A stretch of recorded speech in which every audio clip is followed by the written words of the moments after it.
En 1961, durante una expedición a la Antártica, el cirujano ruso Leonid Rogozov se enfermó gravemente.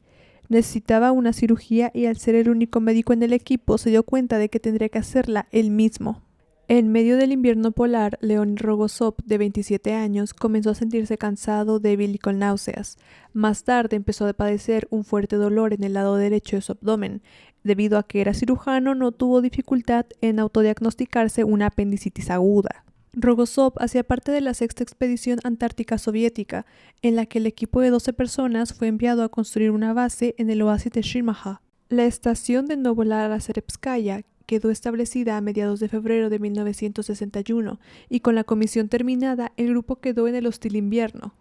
Pero a finales de abril la vida de Rogozov estaba en peligro y no tenía ninguna esperanza de recibir ayuda del exterior. El viaje desde Rusia a la Antártica había tomado 36 días por mar y el barco no regresaría hasta el siguiente año.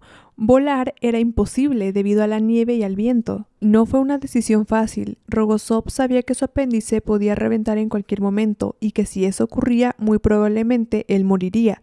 Y mientras consideraba sus opciones, sus síntomas empeoraron. Además de todo, era la época de la Guerra Fría. El este y el oeste estaban en competencia nuclear, espacial y en la carrera polar. Rogozov tomó su decisión, se iba a autorrealizar una apendicectomía antes de morir sin hacer nada. Todavía no hay síntomas evidentes de perforación, pero una sensación opresiva de presagio pende sobre mí. Eso es todo, tengo que pensar en la única salida posible, operarme a mí mismo.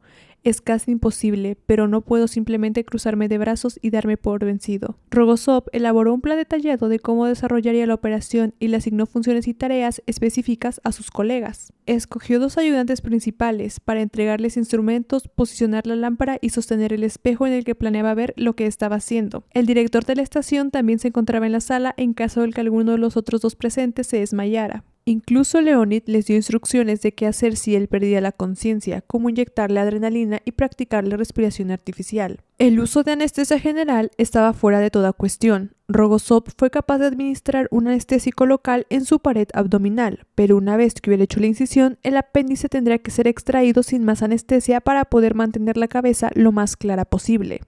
Rogozov tenía la intención de utilizar el espejo para ayudarse a operar, pero encontró el punto de vista invertido más un obstáculo, así que terminó trabajando al tacto y sin guantes. Al llegar a la parte final y la más difícil de la operación, casi perdió el conocimiento.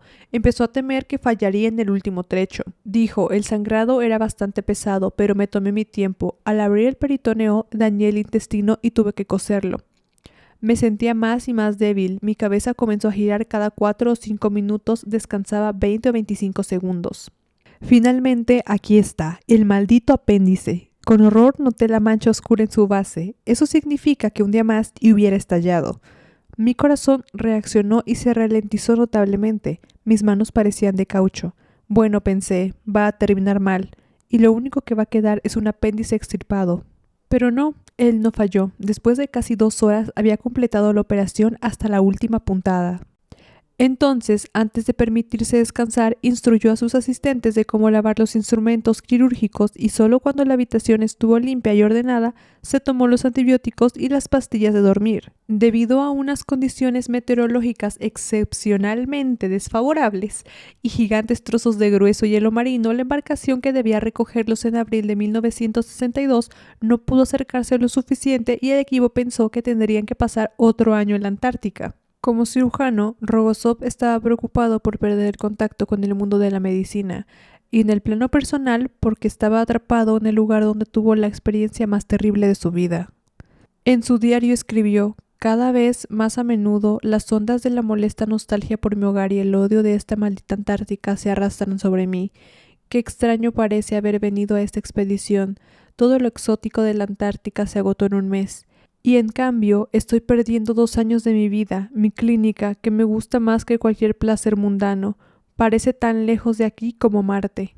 Para el alivio de todo el equipo, finalmente fueron transportados en avión, tan solo un poco más tarde de lo previsto.